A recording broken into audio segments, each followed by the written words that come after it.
So, Chris, it's time for us to go out to launch. So, Oh, what's yeah. been going on in the launch business? Plenty of things and some big things. I mean, really big, bigger than a banana. Trust me, I'll explain in just a moment. Um, First things first, let's look at the international situation. The ISS is still up there in Earth orbit. We have astronauts and cosmonauts, and yes, they are working together and living together just fine up there. All is very professional. We just had 3 cosmonauts there in the yellow arrive a few days ago, and they settled in very nicely. Last month, you may remember we talked about the question of U.S. astronaut Mark Vande Hei. The U.S. astronaut was scheduled to go home on a Russian spacecraft to Kazakhstan, to a Russian-controlled facility. And the question was, is this going to be a problem? Is everybody getting along well enough for this? And the answer is, it was just fine. Mark Vande Hei landed on March 30 with the 2 cosmonauts. He's on his way back home, may in fact already be back home by today. So everything with that went just fine. And one of the departing cosmonauts said something nice. I appreciate. You can see his words here. The basic idea is that people, yes, do have problems on the Earth, but on the International Space Station, they are one crew and they get along just fine. I really appreciate those nice words from the cosmonaut. And obviously, we want folks to get together and continue to work together in space. And they are working. They are doing plenty of things. There have been, you see here, a European astronaut, actually a German, Matthias Maurer, doing a spacewalk and placing some new equipment with an American astronaut. This follows another astronaut spacewalk by the U.S. And before that, a couple of cosmonauts. Again, maintaining and improving the space station. It is very much a going concern. Looking at some other things now, there were some interruptions in some launch services. The Russians had some controversy with the OneWeb company that was scheduled to launch some satellites on a Soyuz rocket. In the upper right, you see a Soyuz there. That was what they were planning to do. The satellites were already loaded inside the launcher and so forth. But the Russians got upset about some things, and they ended up saying, no, you can't use our launch vehicle. There was a little bit of concern this might be an interruption for OneWeb.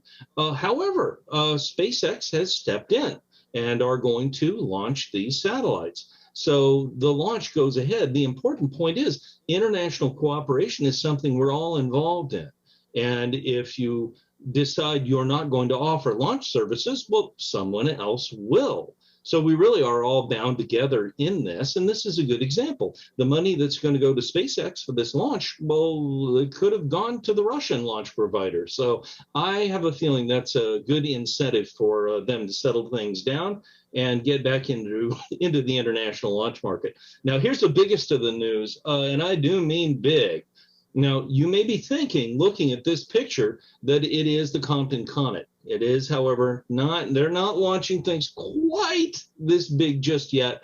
But after the presentation today, I have no doubt what they're capable of. This is the Artemis 1 Space Launch System rocket actually rolling out. This isn't computer graphics. This is real. It really happened. NASA celebrated St. Patrick's Day on March 17th by rolling out this astoundingly large rocket to the launch pad to do some tests. And those tests, by the way, are going on right now. As we record this on April 1st, the tests have just begun. They're going to last through the weekend, building up to fueling the rocket, doing a simulated countdown right to T-minus 33 seconds. That happens on Sunday if you want to watch it on NASA TV. But they won't actually launch it. This is to verify a wet dress rehearsal, they call it, to make sure the launch countdown procedures will work just fine.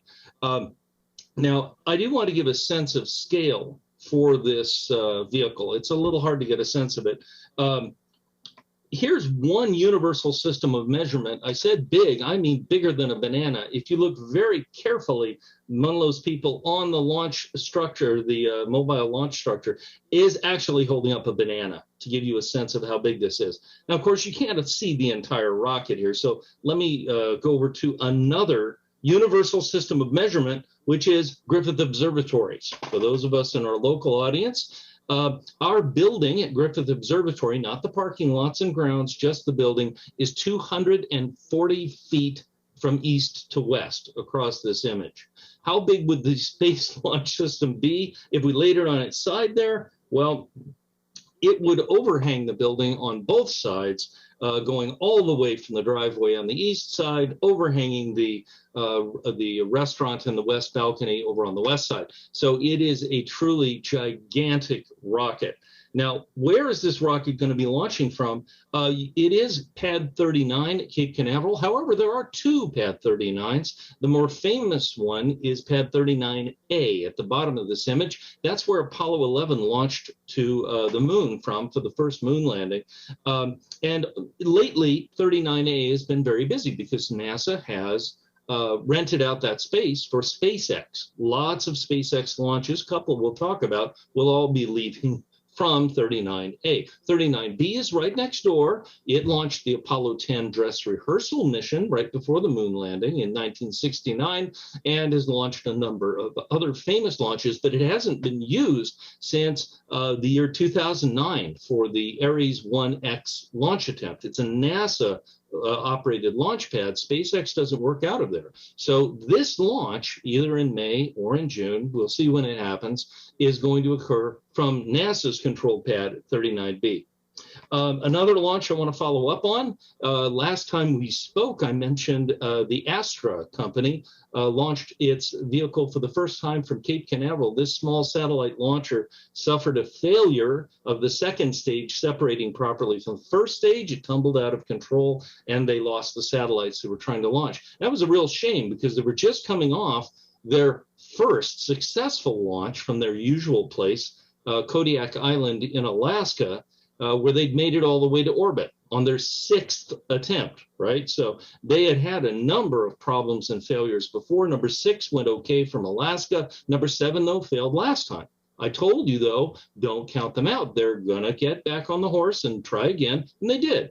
On March 15th, they went back up to Alaska and had a successful launch to orbit. Just goes to show you got to keep trying. Sometimes things don't work right. Hey, we've got the gang from Compton watching this. You understand, right?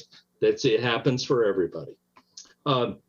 We have a mission to the International Space Station, an 11-day stay going to happen for the Axiom 1 crew. Axiom's a private company. They have rented a SpaceX Dragon, Crew Dragon vehicle to take these 4 to the International Space Station. I will point out, though, they're not just paying customers. The man second from left is a former space shuttle astronaut, so they do have some experience there.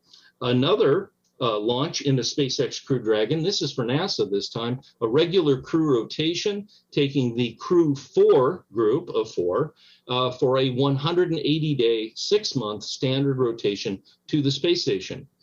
They just named their vehicle. The first people to fly on these vehicles are being allowed to name them, and they've named this one Freedom. Now, that makes the 4th of the Crew Dragon vehicles. It turns out it's going to be the last. The program's not going to end, but we've got 4 vehicles now. You see their names there: Endeavor, Resilience, Endurance, and now Freedom. But 4 is enough because these vehicles can be reused. SpaceX will continue making spare parts and will support these vehicles, but 4 will allow us to work for the foreseeable future. And of course, SpaceX now wants to be moving some engineers and staff over to the new Starship program, right? So that's partly why they're doing that. Now, as far as upcoming beyond that, we have got the question of Artemis 1 is going to be sending a spacecraft without astronauts on a test flight around the moon. And we're looking at either May is still possible. I think it's more likely June that we'll be doing the big blast off to the moon. And of course, we'll keep you updated here next month when we see you on All Space Considered. That's the space update for you, Dr. Reitzel. Thank you, Chris. Wonderful job, and I'm looking forward to seeing that SLS rocket launch. That is one big rocket, going to be very, very bigger than a banana.